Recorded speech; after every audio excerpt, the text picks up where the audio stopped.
தம் கிருபை பெரிதல்லோ என் ஜீவனிலும் அதே இம்மட்டும் காத்ததுவே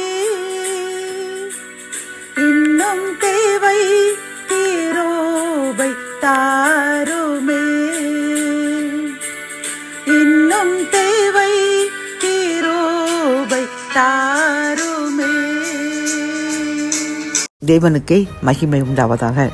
சேனைகளின் கர்த்தர் ஊழியத்தின் மூலம் 11/7/2026 இன்று நாம் அறியவிருக்கும் கிருபையின் வார்த்தைகள் ஆதியாகமம் 12ஆம் அதிகாரம் 2ஆம் வசனம்.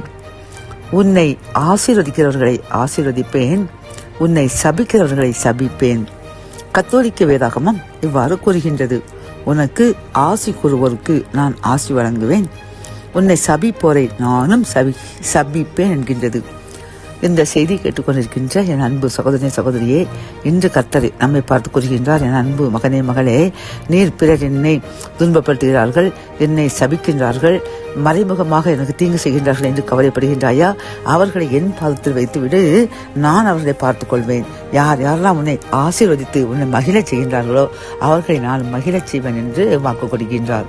ஆகவே நம்மை துன்பப்படுத்துவதற்காக நாம் கவலைப்பட வேண்டாம். நம்மை ஆசீர்வதிக்கிறவர்களுக்காக நான் நன்றி கூறுவோம். ஏனென்றால் கர்த்தர் அவர்களை ஆசீர்வதிப்பார். நம்மை துன்பப்படுத்துகிறவர்களுக்கு அவரை துன்பத்தை கொடுத்து அவர்கள் தண்டிப்பார். ஜெபம். என் அன்பு தகப்பனே, இந்த கிருபையின் வார்த்தைகள் மூலமாக அப்பா, எங்களை ஆசீர்வதிக்கிறவர்களை நீர் ஆசீர்வதிப்பீர், எங்களை சபிக்கிறவர்களை நீர் சபிப்பீர் என்று கூறின கிருபையின் வார்த்தைக்காக நன்றியப்பா.